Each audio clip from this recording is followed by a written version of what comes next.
amazing turnout. So first of all, welcome. Thank you for coming along this lunchtime to our Hustings. This is the first time we've done this. We've thought about it before, but this is the time we actually decided to do it, and we hope it will help you in your informed decision as you vote later next month. So thank you to the panel in front of me here for giving your time to come. Thank you to Richard Garland, who will be chairing the session for us. Thank you to David, who's the vicar of the church here, and St Elizabeth's for allowing us to be here and hosting it. Thank you to Juliet, who's completely escaped over there in the corner. Juliet's hold this together. We'll give her a couple of minutes.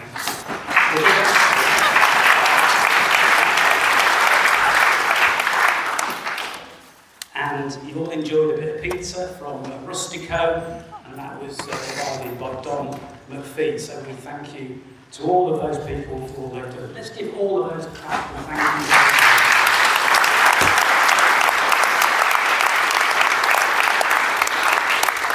An introduction really.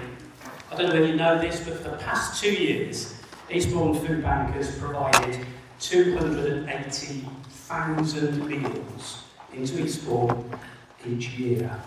In May, that's last month, alone, we provided 1,868 meals.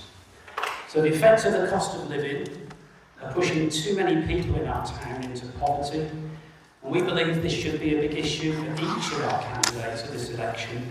And we really look forward to hearing questions from the floor and clear, convincing answers from our panel. Can I just say, if anyone feels the need to talk privately to somebody afterwards, maybe something trivial, nothing political, we can't deal with that. If you just feel a bit stressed or a bit emotional about something, we do have people here that will talk to you privately to help you at the end. Please ask if you want that. So introduce now to Richard Garland, who's going to chair through the rest of the session. Thank you.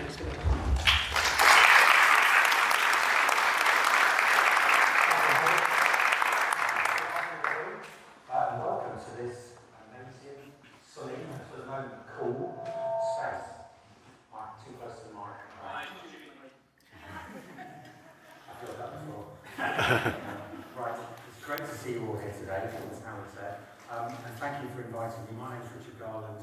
I own a small business in the town. I'm the director of the Chamber of Commerce. And I'm also the chair of the recently established Eastbourne Town Board. This is the first time such an event like this has been held here. And as I want to reiterate what Sat Howard said about thanking the Food Bank and St Elizabeth's for hosting this Hustings for Hardship. So a quick explanation of how the next hour or so will run. I'm going to begin by giving each of the candidates an opportunity to introduce themselves, and then we'll move on to the questions. As candidates, you shall all have 1 minute to answer each of the questions. And to assist you, I have Robert at the front here, who is going to give you a 15-second remaining banner held up, and then an alarm to tell you to stop. The reason for a minute, as you can imagine, we've got a lot of questions to get through, so we need to keep everything at a fast pace. On the basis that we have at least 6 questions in today's session, that will give every candidate the opportunity to speak first and to also speak last.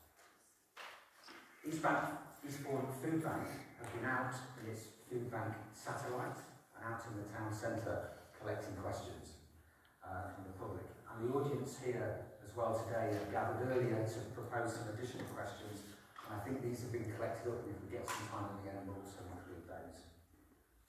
To you, the audience, thank you for taking the time to be here, and thank you especially to those who have come here early and prepared some additional questions.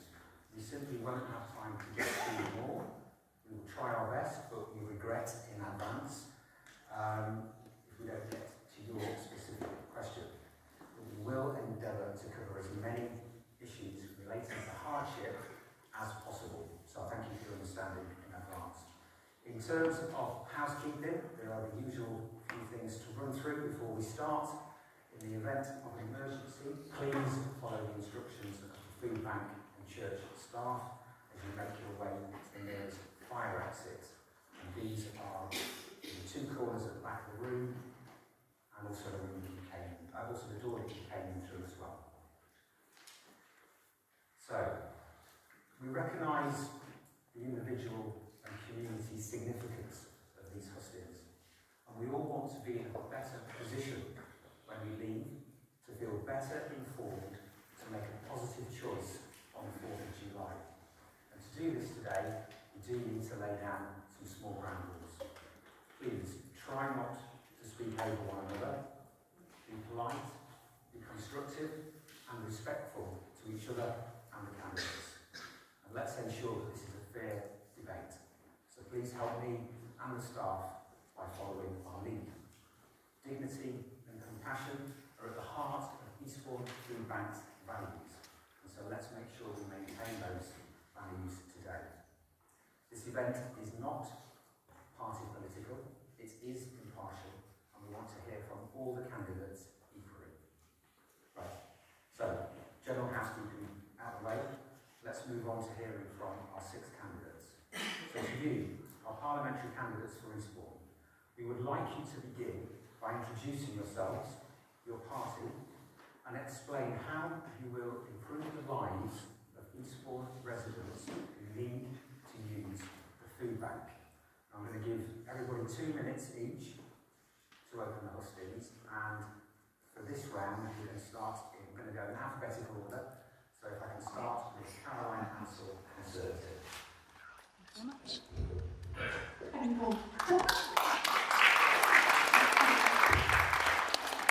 And thank you for the opportunity to be here with you today.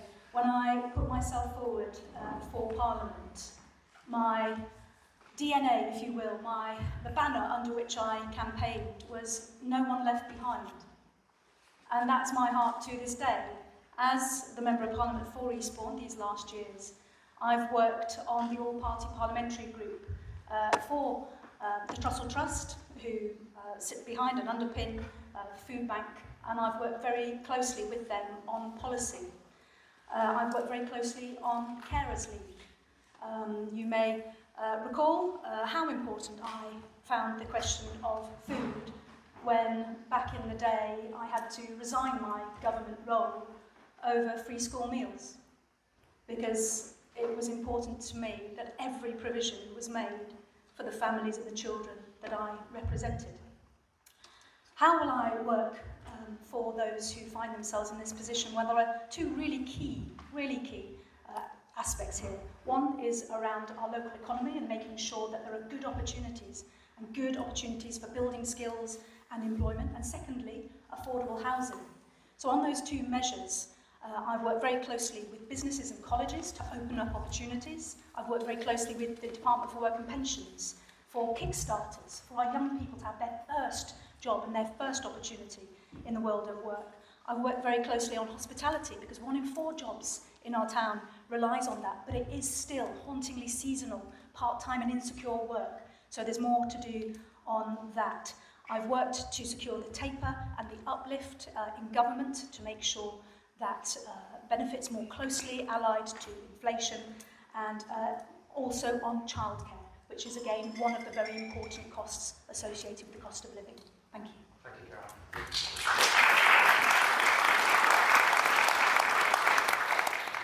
Pass the microphone to on the left to Mark Ashdown before. Mark Ashdown, I'm representing Reform UK. You might not have heard much about us. People call us racists and fascists. I can assure you that I haven't met those people in our party. It's a very easy thing to say, to bring someone down who you don't like. All our candidates, and I can show you them on my phone if you want afterwards, you can look up online, they're from all sorts of colours and backgrounds and ethnicities. They're poor people, rich people, tradespeople, professional people, right across the board. We're just families like you that have kids and grandchildren, and we just see the way that the country has declined over many years now, and some of us are standing up to do something about it. I was background checked by Reform. It all happened very quickly, and it's called parachuted in here to give the people of this town the opportunity to vote Reform should they so wish. And this is why I'm here. This is the only way we can the opportunity to do that. My background is in engineering and construction, where I was put into building sites that were failing. And I turned around, see what's wrong, and sort it out, make things work. The food bank, which I visited this morning, incidentally, it was a very humbling experience. I had to bite my tongue because it was very emotional. Are no different to any other food bank in the rest of the country. I don't think you're going to find a solution just in this town to sort the problems out of the country. They are national. The problem is that Conservatives and Labour over many years have spent the North Sea oil money. They've got us in debt to the tune of trillions, and the interest on that is billions. And we need to do something about it. I would like you to help us, I wish I had more time, to stand up against what's going to happen in the next 5 years and show our position. Thank you, Mark. Thank you.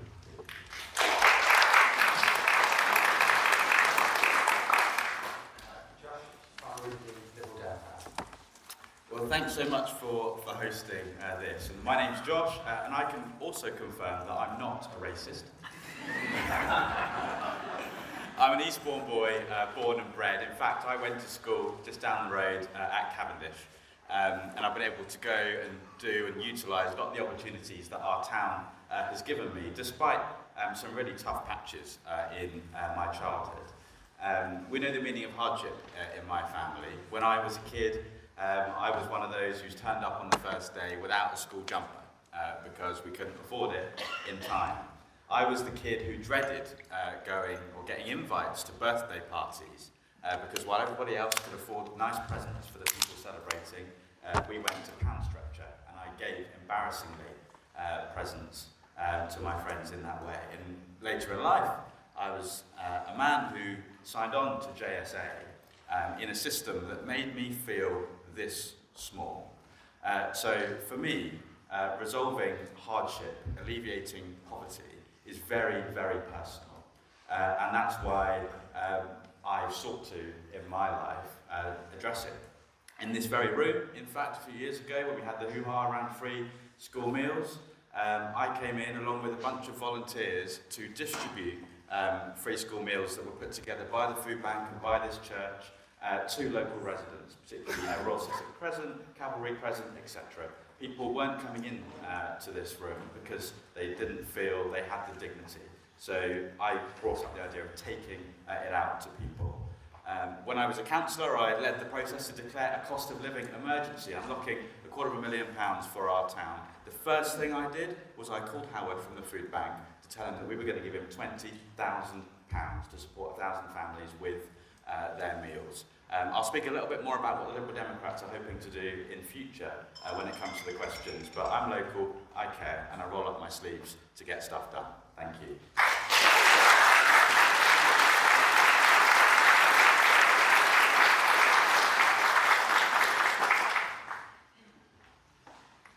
Thanks, Josh. Next up is Ian Garbutt, UK Independent Party. Good afternoon, and thank you for the invite here. I represent the UK Independent Party and have been involved with them for well over 10 years.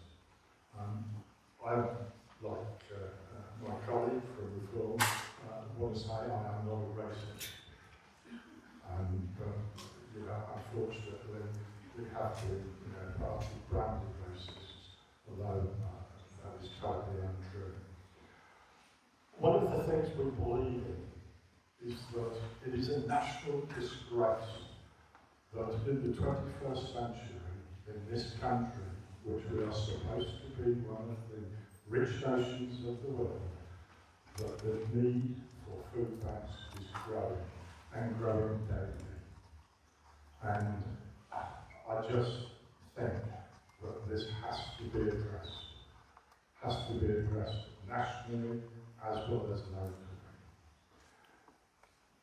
People who need to use food banks are not only needing food, there's a high likelihood that they need additional support to deal with issues such as death, family breakdown, addiction, poor physical or mental health.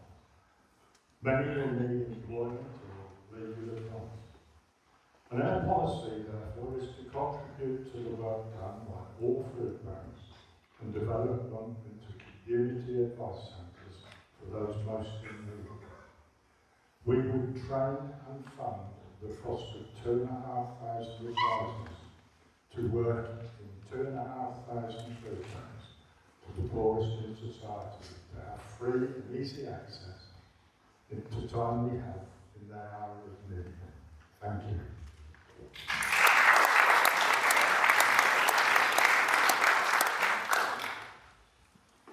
Mike Wilson, Green Party.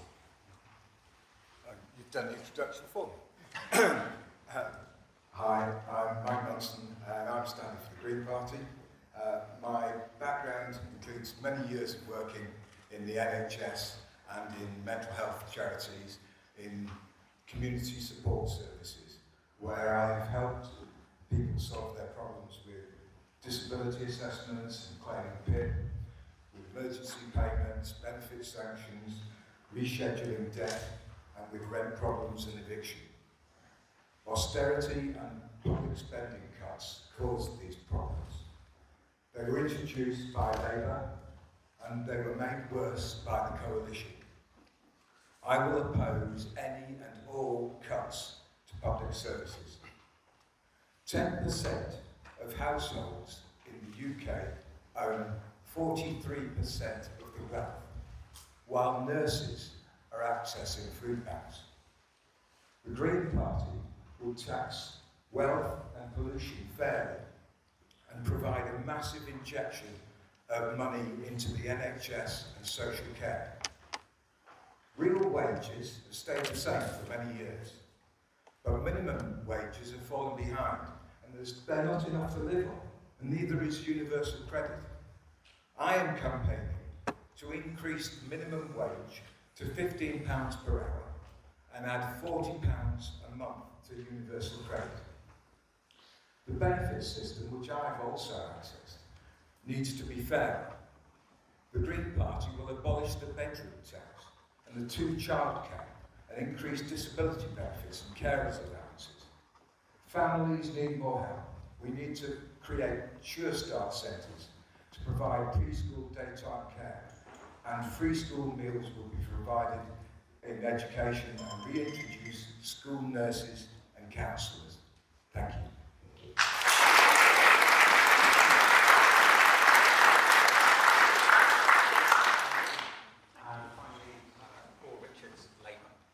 Thank you very much. I'm Paul Richards. I'm the Labour and Cooperative candidate standing in this election. We're going to wake up on Friday week with one of two things happening. One is Rishi Sunak returning into number 10 Downing Street and appointing his cabinet. Maybe Caroline will be in it, I don't know. And getting on with another 5 years of a Conservative government. Or there'll be a change of government, and that will be a Labour government. And that's how our system works. So one of those two things. I'm here to tell you I'm here to put you out of business. I don't want there to be food banks.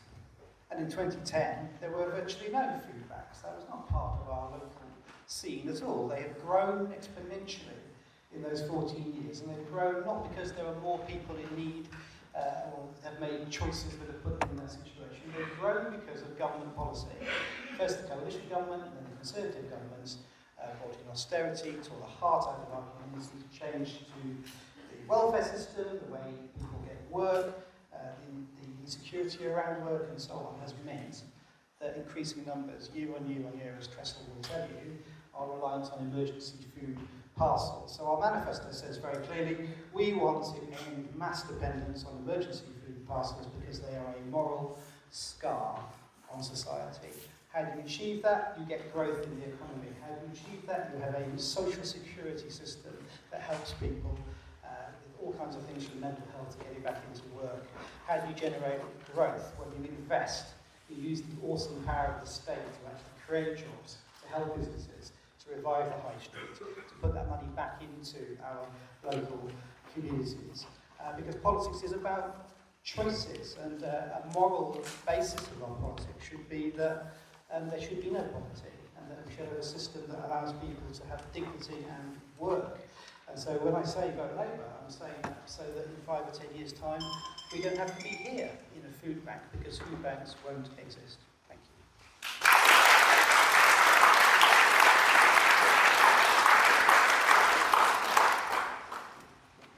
Right, thank you all.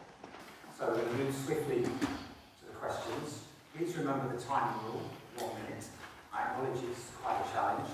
I'm sure the candidates will rise to that challenge and get as many questions as we can. This is going to be a little bit of a double act between myself and Juliet, I believe.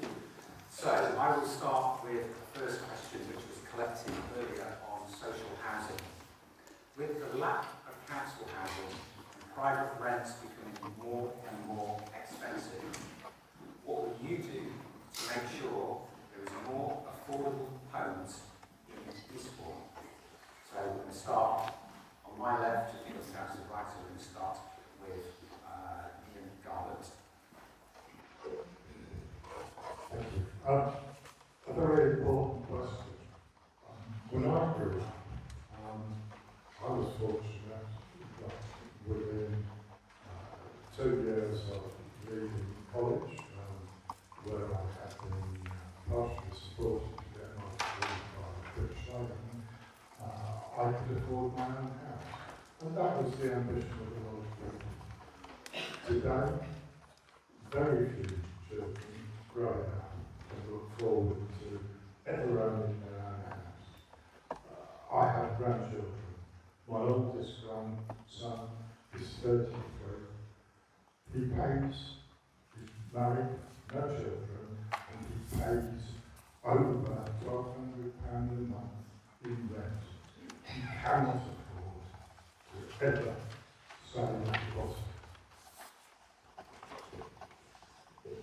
Right. 1 minute up on Paul Richards, same question. Same question. Okay, so I can say the answer to this in a single word, and the word is build. You've got to build more homes that are affordable for rent or to buy. You've got to increase the supply so that landlords and private companies can't profit from the squeeze on people's supply.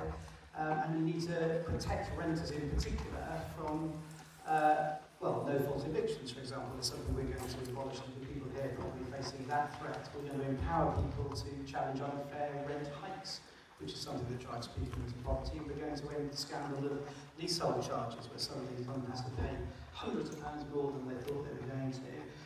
Don't laugh, but I had my hair cut this morning. And the barber said he's a working man, his partner works, he's in his 20s, mid-20s, can't afford to get on the housing ladder. And that's a basic broken promise, isn't it? If you are working, 2 of you working, you should be able to have somewhere to live that doesn't rip you off and bankrupt you. And that's why I say build. Thank you.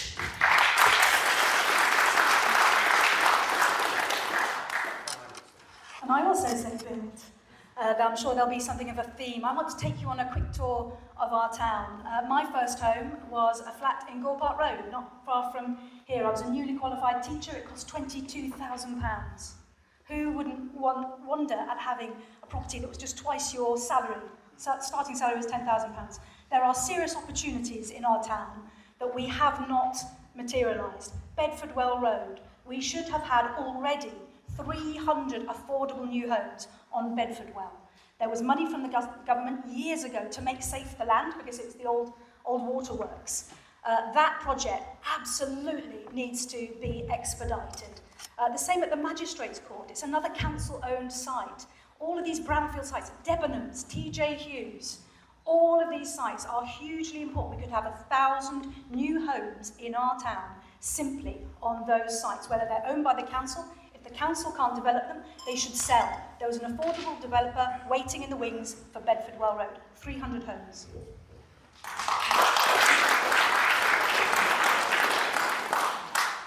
So I'm getting a bit of a deja vu because I've heard this all before. I'm sure you have all in the room as well. I know probably more about the construction industry and building local authority houses and houses than possibly everyone in the room. The problem is supply and demand. Day one economics lesson. We haven't built houses. The planning law, I've suffered under the planning law, it's diabolical. needs reforming. I have ideas on that. I haven't got time to tell you about that today. But one question to Caroline would be, if I'm allowed to say that, how are you going to stop people coming in from other counties and other countries if you're going to build 1,000 homes, whether they're local authority or not? Evictions, it's very easy to say it, but they hurt people. It's called the unintended consequences of your actions. If you stop being able to evict people, it makes it more expensive to have people in houses, and therefore the rents go up. All these things you do and introduce will push rents up every time. All these good intentions are damaging. Well, we face a housing emergency. We're in the midst of it now, and my generation is the generation that is feeling some of the brunt of it the most. We heard about buying houses for £20,000 some years ago. I bought my first flat, for £185,000 just down the road a couple of years ago. But there are people who are struggling to even get onto the rental market, never mind being able to buy. What's a Liberal Democrat solution? Well, we've committed to across the country building 150,000 social homes every single year, because the solution is to build our way out of this emergency. Eastbourne Borough Council is building its way out of this housing emergency. Just down the road, you've got some new flats going up at Cavalry Crescent, Southfields Road as well, we've seen some go up in, and the council is bidding for cash to develop the Bedford-Well Road site. We have too many developers who have planning permission, who are sitting on land and making money in the process by waiting the value to go up. They should use that land or lose it.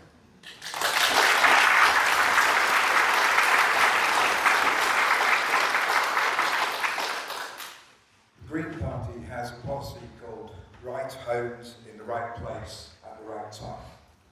We currently get built in our country the homes that housing developers want to develop, because they're the ones that make them the most profit.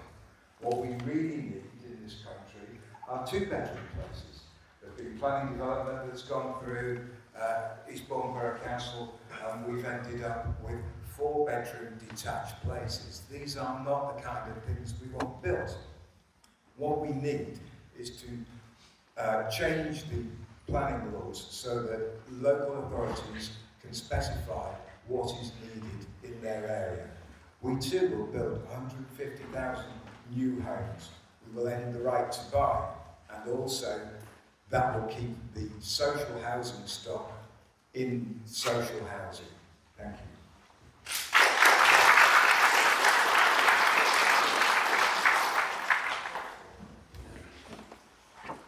So next we have a question from one of our food bank clients, and I shall read it out on her behalf. Her name is Kaylee, and she says, I'm a mum of 3 children, one of whom is disabled. After paying my £1,300 rent, I'm left with £150 per month. How am I going to live on this? Who are we going to Well, Kaylee's question is the question of the age, isn't it, really? Which is that how do people expect to live when all prices are going up, when the cost of everything virtually is more than it was, while rents are going up, food prices are going up, fuel prices are going up. We're a society where more and more money is being squeezed from budgets, and then what do you do about it is the answer, isn't it? A welfare system that is about social security, not punishing people, access to work that is flexible, so that it's not exploitative and has a decent living wage associated with it, a rental market that we talked about, which is fair and equitable, but most of all, a change of government. So we're going to have a different value set that govern all of these different policy areas. After 14 years, something has to give. We can't just have more of the same, because people like Kaylee will just get more of the same. And my argument is we need to have that change, which is what this election is all about.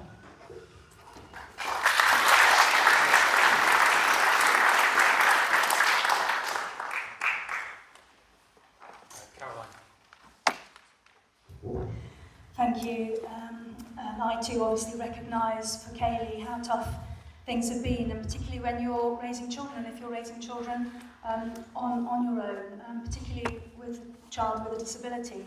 I have a child myself who has additional needs and went through the special school system. And I think the first thing that I would want to say is around those opportunities, particularly around childcare. There's been a very significant uplift in the childcare that is now available. We need to work really hard to make sure it's available for children with those additional needs.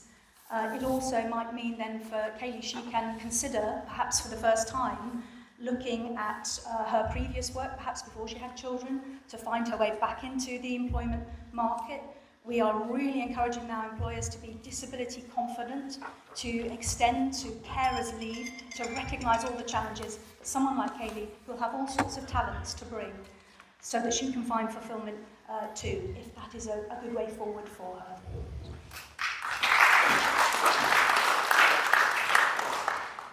Well, I would say to Kaylee, you've heard it all before. You've heard it for 20, 30, 40 years, the same old story reciprocated. The problem is mismanagement. The other parties, the main parties have had a go. They're not often professional politicians. Now we need some practical people with common sense to run the country, and the company. So basically, Kaylee, you need to bite the bullet. Einstein said madness is when you keep repeating the same thing expecting a different result.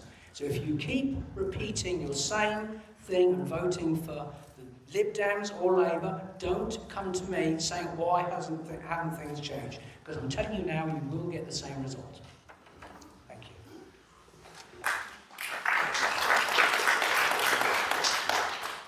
So it might be the case that Kaylee receives carer's allowance or is entitled to, and the level of carer's allowance in this country is abysmally low. Carers do an incredible role in this country. My mum is a carer for my little brother and does a great service for him, but also to our community, like hundreds of thousands of carers across the country. So we need to raise the level of carers allowance, particularly close to Liberal Democrats' heart as well. Some of you would have seen some of the reports and the video that Ed Davey shared about his role as a carer for his son. Another thing in terms of Kaylee's experience is that her child may need to receive paediatric care, and there have been concerns expressed by local paediatricians about changes being made to paediatrics that could result in more families having to go over to Hastings to receive care. Going over to Hastings, that costs money, that impacts on the cost of living, and that 150 quid that's left at the end of the month won't cover many taxi fares to Hastings and back. So we need to fight to keep our DGH services firmly in Eastbourne as well.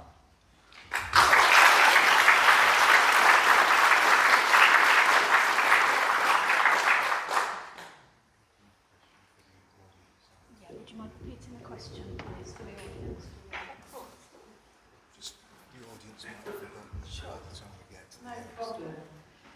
I am a mum of 3 children, one of whom is disabled. After paying my £1,300 rent, I am left with £150 per month. How am I meant to live on this? Thank you very much. Kaylee mentions her rent. We will impose rent caps that make renting fair for those people who need to be in Kaylee's situation. We will increase our carers allowance by 10%. Josh mentioned that the carers allowance needs to go up, but he didn't actually add any figure to it.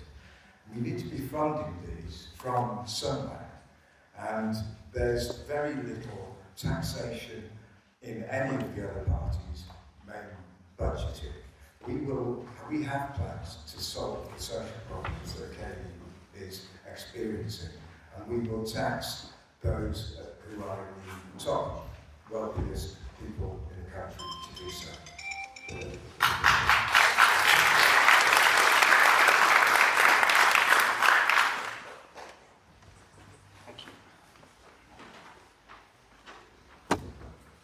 Thank you. Part of this goes back to the last question and the cost of rents and housing. I do feel for Kaylee. I do know what it's like. My daughter, when she was alive, struggled to look after her four grandchildren, and one who was severely disabled. If it hadn't been for my wife and I being in a fortunate position to actually assist her, she would have lived in utter poverty. I don't know what the answer is, but we have to start looking very much closer at this problem of looking after the less well-off, less able, less capable in our society. And it's called putting people ahead of politics.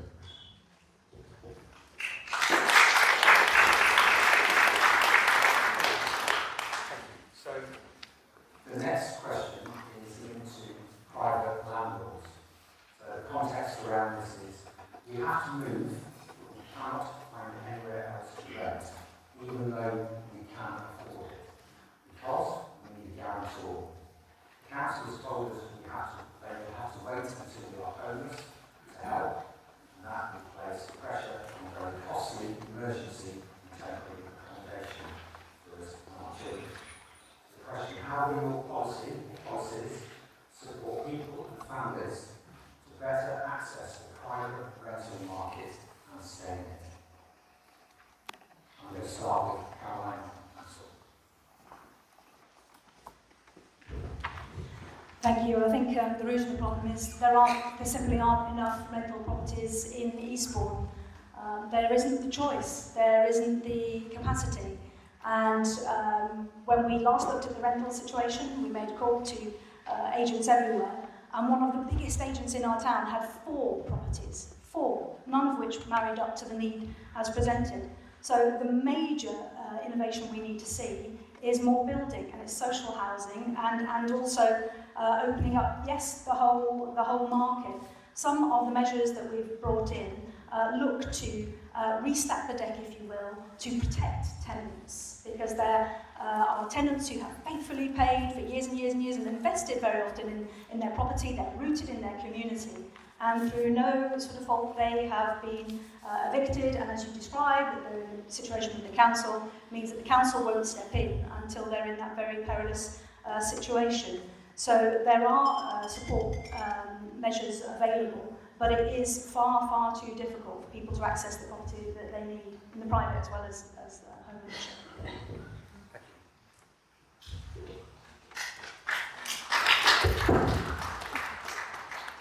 Well, here we go again, supply and demand, it's as simple as that. It's not enough houses. I'm actually quite against building more social housing. I don't see why most people can't have their own house, that it belongs to them. They can work on it, make it better, they can hand it down to their children. I'm really against this trap that the Labour Party try to get everyone into, to have a social house. You're off the housing ladder, you've nothing to pass down to your children, you remain in this poverty trap, and then you will vote Labour. I can't see another reason for it. I've built local authority houses, I've built private houses. It's cheaper, actually, to build the same house, to do it privately, than do it through a local authority. 15 seconds, that's enough, I think.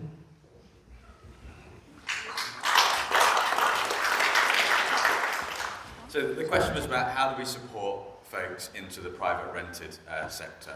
Well, we touched on this before, didn't we? There is a lack of housing, whether it's for rental, whether it is to purchase, and we can't address this problem without building our way out of it. But the problem doesn't end there once you get into the private rented sector. Conditions can be really horrible. Many folks in this room, I've certainly been one of them, who've lived in some pretty dodgy accommodation across the country, and landlords, some of them have been pretty unscrupulous and not resolved situations that are putting folks' well-being and health at risk. So Liberal Democrats are calling for a national register of landlords to ensure that we can better regulate them.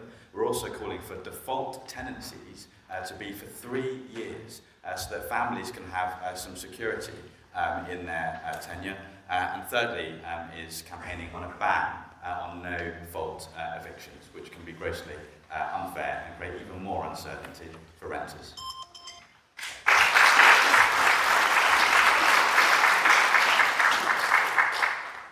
The Green Party would also unscrupulous landlords use to remove people from properties and then put the rents up, which is possibly what's happening in this case. Private rental is the worst option in terms of housing, because so much profit is made out of that. The rents are way more expensive than mortgages. Social housing is much better quality, and private rental places, we need to have a £49 billion greener homes plan to bring those homes up to standard, so that we're not spending loads of money on trying to heat drafty properties. The energy costs are incredible, and you can't afford to live in them even when you can rent them.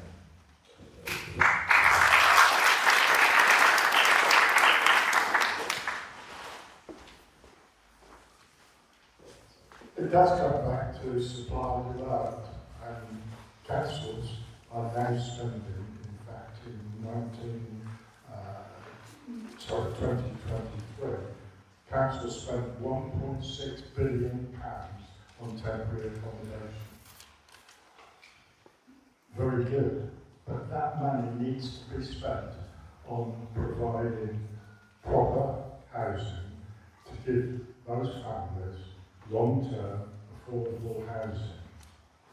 We're in a spiral where the money being spent on temporary accommodation is just escalating, whilst we're not solving the root problem of building affordable housing and social housing for those people.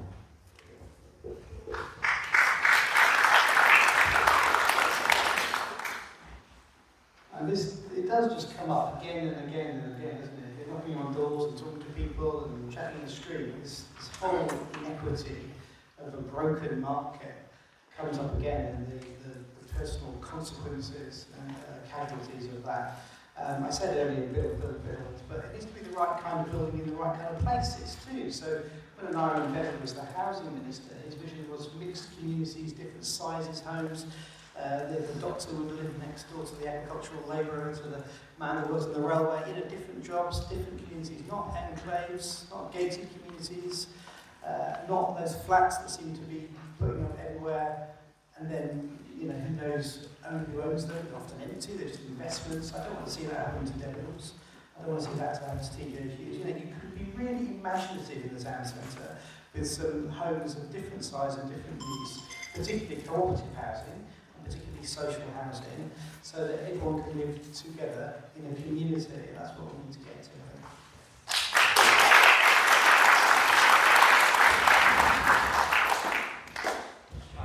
Next, we have a question on around the cost of living. This is a question from Jasmine, who's needed to use the food bank for the last couple of weeks. The cost of living payments helped me catch up, but now they've stopped. But bills and the cost of living are still much higher than they were. What are the next steps for additional support? Let's start with Mark reform. Thank you. So, cost of living, again, it comes down to supply and demand, and it's just surprising when I hear people on this panel say, well, let's put up everyone's basic wages from £10 to £15. Why not make it £20, £30, £40, £50 an hour? What about £100 an hour? What's that going to do? The delivery van drivers are going to be more expensive. It's going to push the cost of everything up. So everything else becomes more expensive. That's called inflation. And that is the killer for everybody. So the cost of living can only be brought down by efficiency within government and controlling all the things that government is now controlling efficiently. Thank you.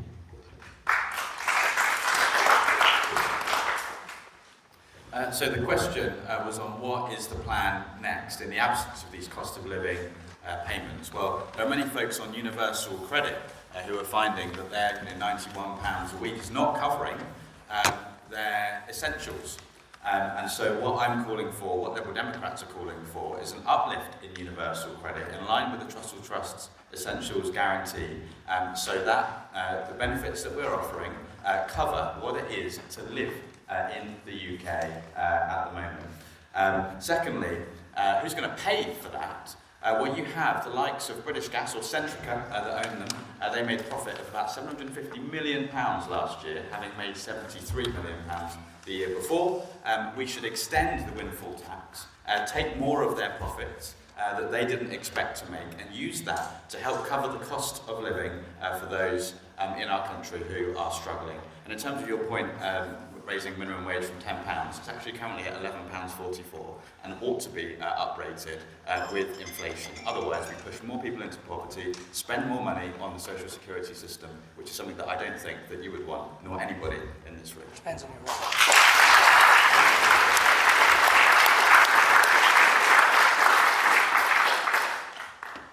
I've already mentioned increasing minimum wages to £15 an hour and adding £40 per month to the universal credit.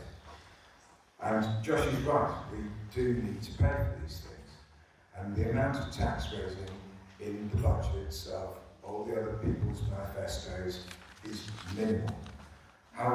What the scale of the problem that we have in this country, we need to tax way more on things like capital gains tax, making that equal to the tax on earned income. We need to, we're going to raise £70 billion per annum on wealth taxes. We're going to also have windfall tax on gas, windfall tax on the banks, and a carbon tax on business.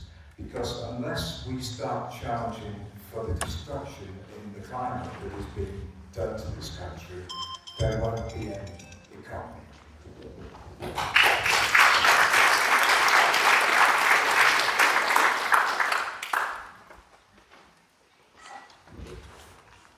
Cost of living is something that has probably affected every single one of you in this room, whether you be a worker, a pensioner, or a young person just starting out in life.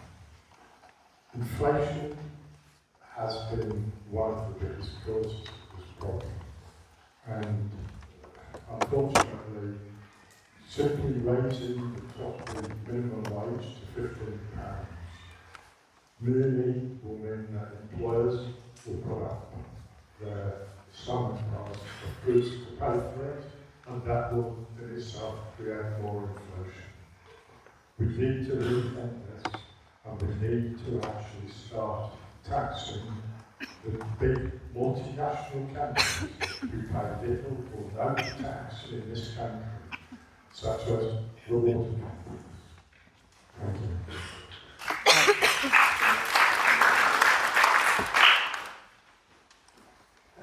I've been doing politics for about nearly 40 years now. We've had Conservative governments, we've had Labour governments, and everything I project onto the next Labour government, which we are given that opportunity to serve, is based on the evidence of what they did last time. So we did get 500,000 children out of poverty last time. We did 1 million pensioners out of poverty. We pretty much abolished rough sleeping, if you remember. I mean, you didn't see the tent cities out on the high streets and see people living in the shop doorways last time. So it is doable.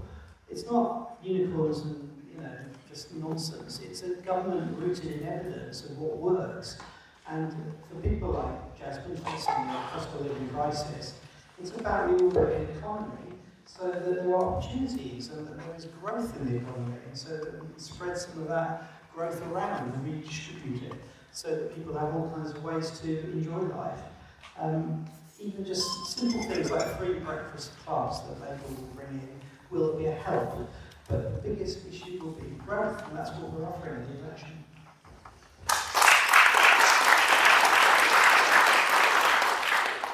Paul's absolutely right, growth is the thing, but you talked about looking at the evidence of the last Labour government. I think leaving with record unemployment and a note from your former Chief Secretary saying, good luck, there's no money left. But growth is definitely what we need to target. And one of the really important things that the food bank does, that perhaps doesn't get the same same recognition as their direct support, was connecting people who come to them with the benefits to which they're entitled. 1 year alone, our Eastbourne Food Bank connected local people to over £1 million of unclaimed support.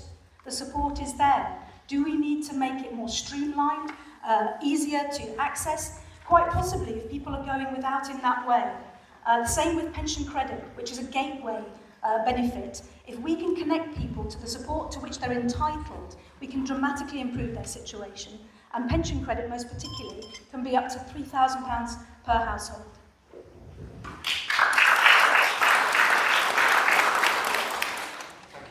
So our next question is going to be Roger, this time to be read by Stephen Williams.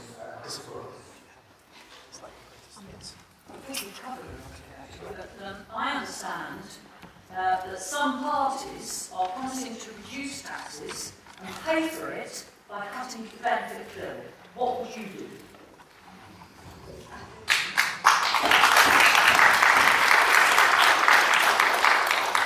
I'm going to start with Josh. Thanks for the question, Chris. So as I described in my past answer, you've got oil and gas barons, energy barons making a lot of money out of all of us paying higher and higher bills. Centrica, £750 million. The windfall tax should go far further, and we should use that cash to support folks struggling with the cost of living. This government also gave a tax break to the biggest banks in our country, at the same time as you've got in Eastbourne, officially the busiest food bank in the country, distributes more food parcels per head than anywhere else in the UK. That's testament to the great work of the food bank. It's also testament to the neglect of this town by this government.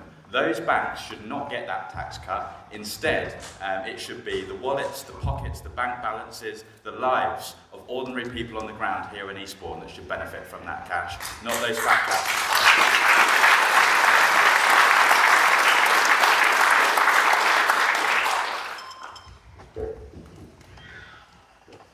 You've heard me talk about a lot about what we're going to spend as a Green Party. And you've also heard me talk a lot about what taxes we're going to raise. I'd just like to pick on a couple of high points though of how we would like to invest. We're looking at £20 billion investment in the NHS budgets and social care. We're going to deliver free elderly social care. Dentistry, everything. It's just so much that we need to be improving in this country, and yet the ambition of the other parties is incredibly limited. The Institute of Fiscal Studies has looked at our costings, and everybody says we've got a fully costed budget. We've got a fully costed budget that's absolutely transformational, and they've said it's doable. We're not talking pie in the sky. Things can change. Real hope, real change. Vote Green.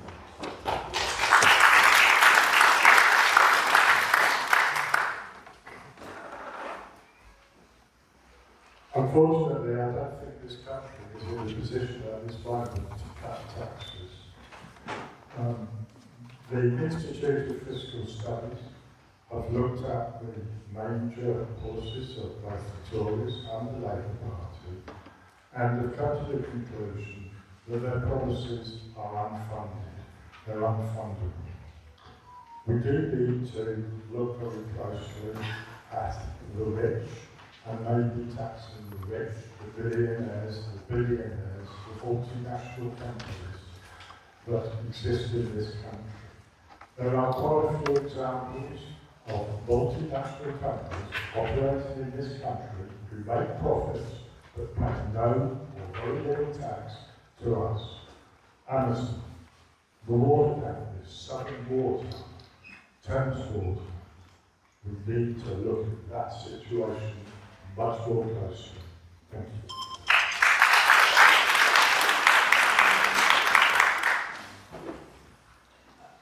If I say that I don't think that a big welfare bill is a sign of success, do you appreciate what I mean by that? I don't think that a sign of economic success is that there are lots of people relying on welfare. A successful economy is one where people don't need to rely on welfare, but there is enough money in the system that people can have flexible work and affordable rent, and a supermarket bill that doesn't, send them into orbit, and things that can be afforded in society. So I think we need to reimagine the system of social security so that it helps people. And two ways you need to do that. One is on the health issue. We can't just keep on having a system that patches people up when they're ill, particularly on mental health. We have to get prevention into the system so that people have well-being much earlier on if they experience difficult mental health issues, so that they get the treatment they need faster. And the second one, you have to wait to find out because I've run out of time. So.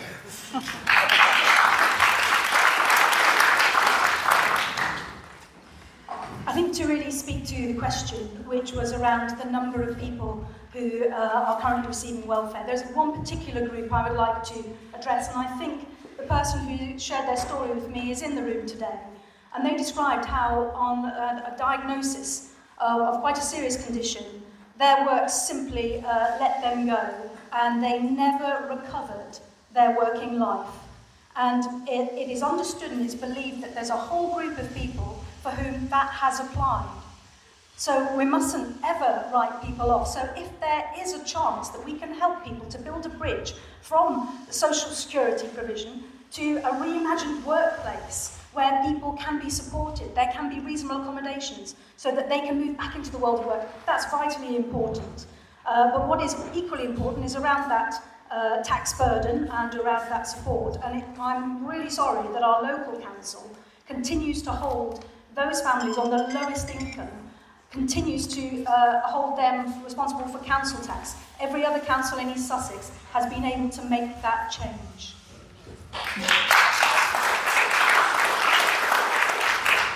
Well, the question is about welfare and benefits. Now, there are lots of people who are on benefits that don't really want to be on benefits, but they're actually better off being on benefits and council tax is paid. I don't blame them one single iota.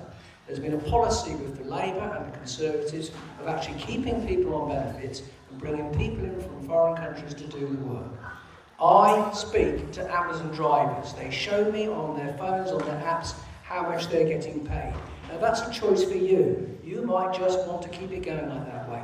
Keep people on benefits, they get depression and all sorts of problems, and bring other people in from foreign countries to do all the work. If you want to keep doing that, then vote that way. It's not the way I see it.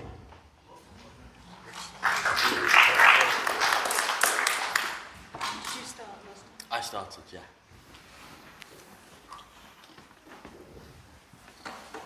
Yes, thank you. So our next question, we're going to move to the NHS, and that's going to be read out by Mark Dillon.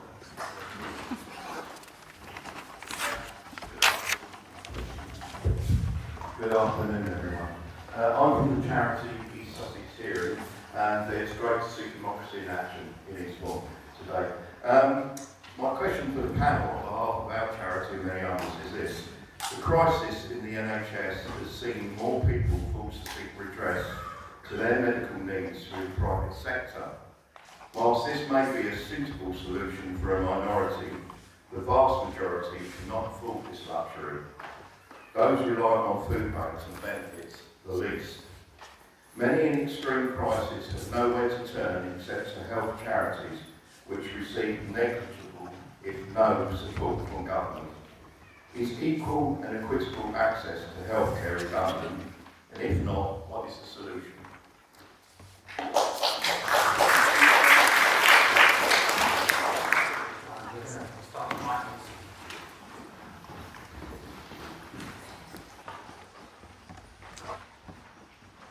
Thank you very much.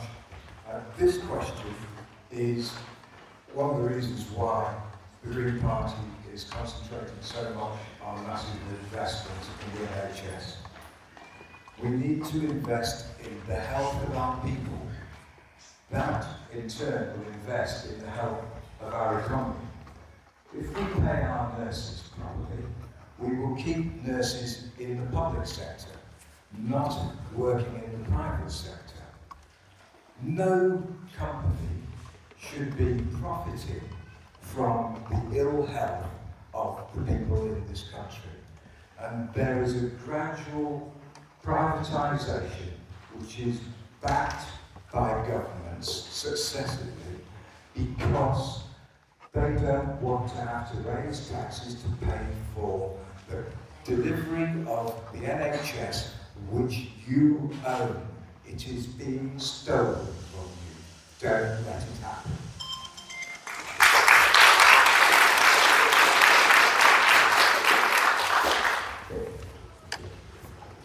The NHS is actually consuming more of the tax revenue every year, like a cancer. It's well funded, but the money is not being spent wisely.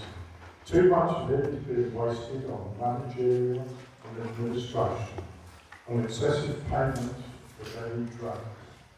I was talking to a doctor who said that there were drugs available, but they hadn't been approved. He could buy them abroad for a fraction of what the NHS were paying for them. These are the sort of things that we need to change to make the NHS affordable for all. Thank you.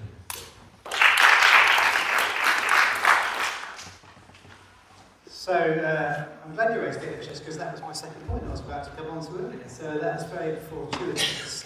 Labour founded the National Health Service. I mentioned Aaron Bevan earlier. He was also the Health Minister who founded it on a very simple socialist principle. You get treatment free at the point of need, regardless of income. Simple as that. And we will defend it, and we will do that to our death in government. We have to shift the NHS to a system of prevention and well-being. So we spend more time worrying about our wellness than our illness. We need to think of it as a service that keeps people in good diets, good mental health, using exercise, all the things that we know work.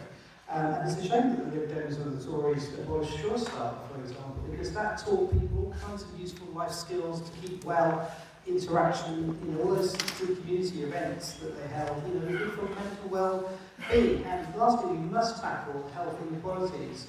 If you're poor, you're more likely to die earlier than someone who is rich. You're more likely to live longer in illness than someone who is rich. And that is a scar on our society. It is a disgrace that your well-being is dependent on your income. That must never be the case.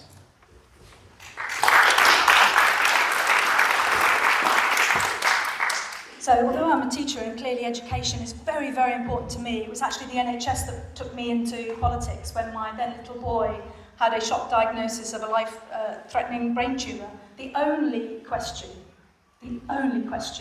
we didn't have to ask amongst will he survive, will he walk, will he talk, will he be the same boy when he wakes up? The only question we didn't have to ask was how can we afford this? So NHS is absolutely my number one campaign, always. That's my heart for this town. And in the next years to come, we have hundreds of millions of pounds of investment coming to our new hospital, which has in the last years moved from special measures to good and outstanding. We have a new surgery unit coming out of the ground right now, which will accelerate through the backlog. We have that very important shift to pharmacy first to open up more access for people to be able to more immediately deal with some of those lower level complaints. And very much more I'd like to talk about perhaps at the end.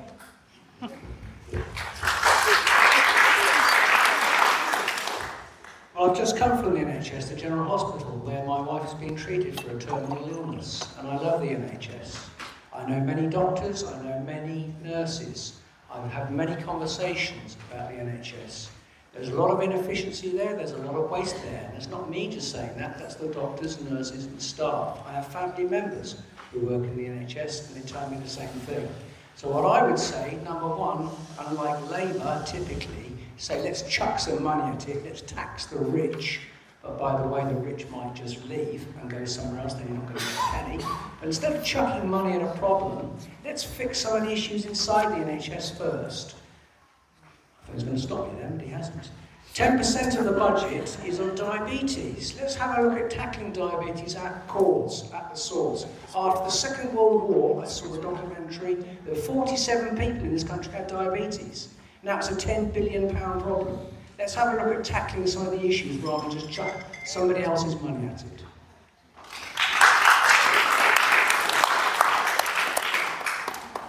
Well, when you get the care in our NHS, it is amazing.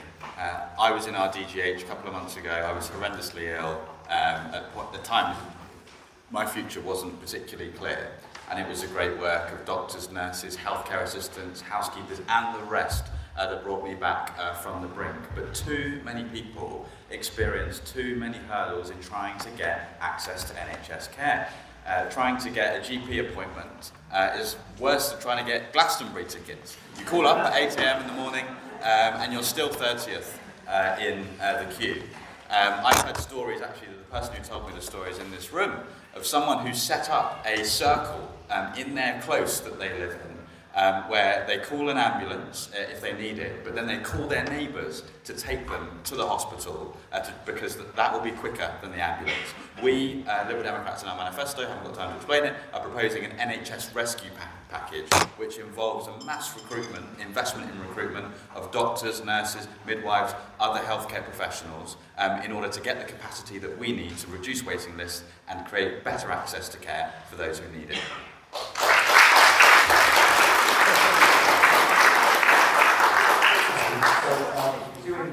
Everybody's doing really well for time. Everybody's okay. I'm going to keep going with a couple of questions to end. Is that okay? Candidates are really happy. Need to be... I thought we were finishing, but... So we can do one more question. One more question. No, we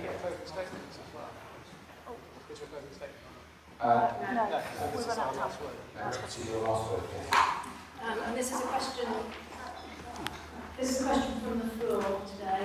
How can you stand up for those without a voice if your party's policies could harm them? Can or will you go against the whip? The UK Independence Party do not have whips. We believe that anybody, whether it be on council or in Parliament, should actually be looking after their own constituents and voting on what is best for their constituents, not looking after a Prime Minister or a Chief Executive of the Council who has a win and just putting their hand up willy-nilly. You have to have people who will look after the people who put them into power. As I said earlier, it's all about people, not politics.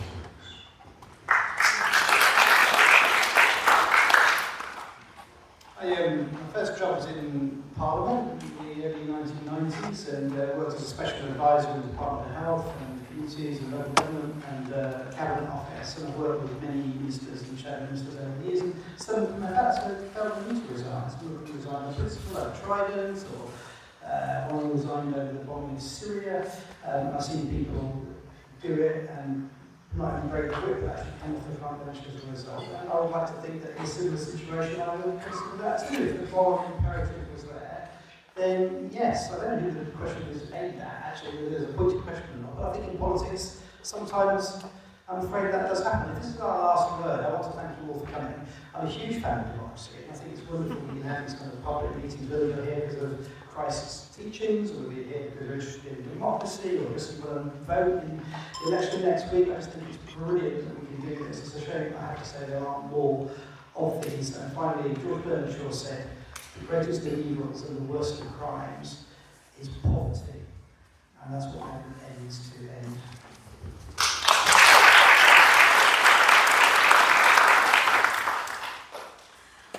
Well, I guess uniquely I can point to these last years and demonstrate that I have done exactly that. Gone against the party whip, gone against the party line, gone into the other voting lobby with Labour and Green Liberal Democrat MPs when it came to free school meals. And it wasn't because I didn't think the Conservative government wasn't doing a great deal during the pandemic. We were doing that, but I wanted every kind of assistance. And that's why I've championed the holiday programme too. I also voted repeatedly against my own party when it came to the work that had to be done to flats across our town. You'll remember after Grenfell, there was a whole raft of new requirements to make safe some of these buildings. Some leaseholders in our town were faced with bills of 20, 30, 40,000 pounds that was going to mean that they had to sell their homes or to lose their property. So I voted to ensure that they got the support that they need, and I'll always put people before politics, and I'll always put my town first.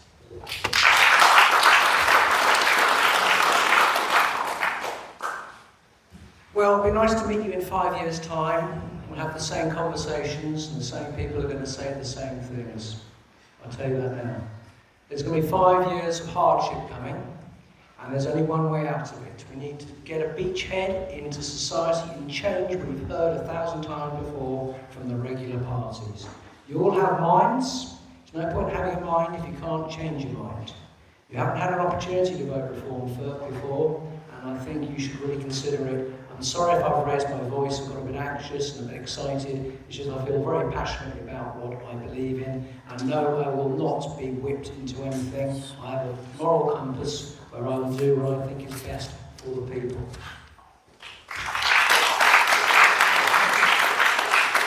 So the question was about defying the whip. Well, back in 2010, I campaigned for the Liberal Democrats to get an MP here and to get into government. And then the coalition took place. Then, for example, tuition fees were trebled. And so I took to the streets, having campaigned for my party hard and with passion. I also took to the streets with passion to campaign against the decision that that government that I had helped to get elected was making. So I'm not afraid to do that. I'm not afraid to speak up for what is right, even if it goes against my party, if it's what the people of Eastbourne need and deserve. And more than that, I then dedicated my career to addressing some of the consequences of austerity. I devoted my career to working with young people who found themselves in crime and gangs and supporting them out in the absence of support that was coming from the state, with cuts having been made. So yes, it's one thing to vote against your party, it's another thing to take proactive action to mop up some of the consequences too.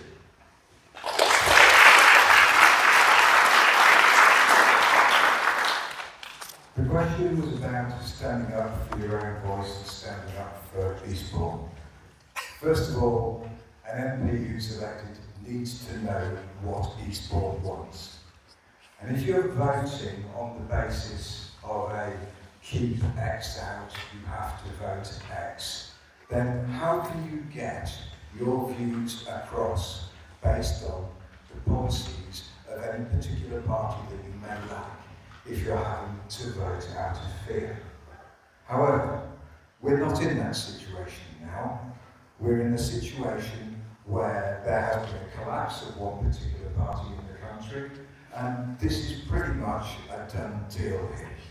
So I'm not saying that your vote doesn't count. Your vote should count for the policies that you want represented by your MP in Parliament. If you want green policies, we're not going to win here, but your MP will represent those policies in Parliament. You just heard him say so.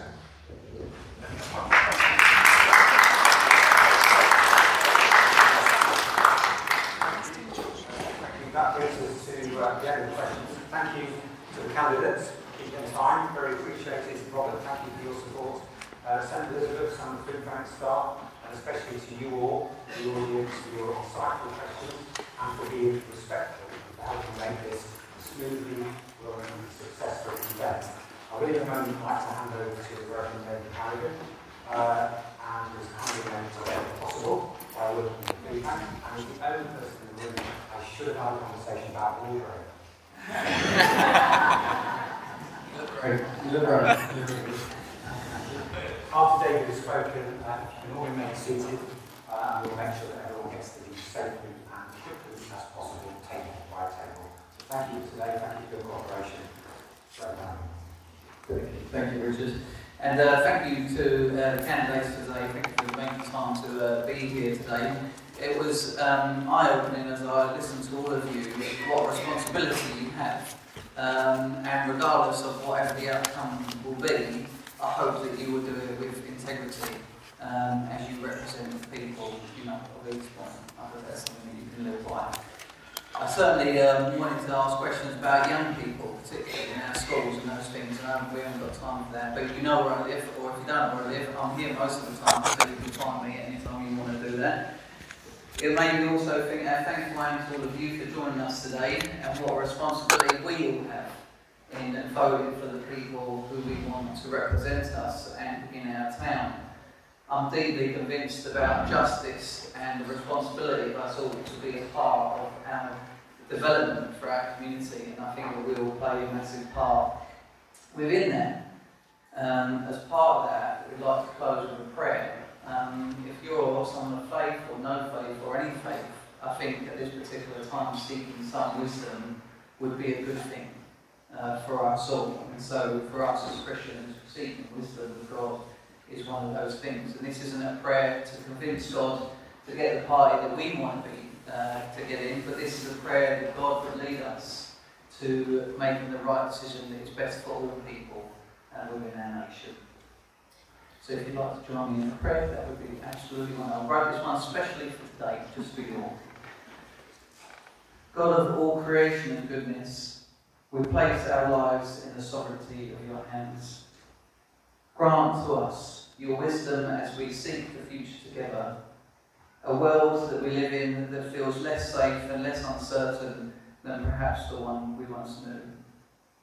While we navigate this season of life, help us to draw upon your divine source as we wrestle with the struggles of our lives. We pray for all of our candidates today. We thank you for the gifts of who they are and for the skills that they offer to better the lives of all within your service. I pray that you would help them to be leaders of integrity and to seek your justice. Draw their ears and hearts to the sound of your heavenly kingdom, that they may be partners in bringing heaven on earth.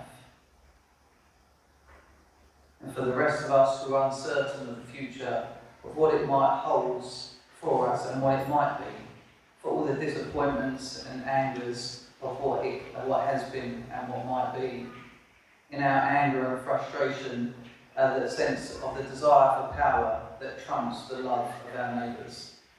Let us not respond with these emotions, but in righteous action that has been witnessed by the people of faith, different faiths and no faith, through our churches, schools and food banks, community centres across Eastbourne, that has been witnessed in the life and through Jesus Christ, our Saviour. We pray that you would lay upon our hearts the vote we are to make that reflects your godliness. But in the meantime, would you fill our bellies with joy, be our moral compass, bring us the laughter in hard times, and help us to sing songs together in making our churches like the home to welcome all within our community. Let us be rooted in who you are, and help us to bring the change to our neighbourhood where we can create a space in bringing the sound of heaven together. May these prayers of gratitude turn our fears into faith and our rage into purpose. And we pray all these things through our Saviour's name, in Jesus Christ. Amen.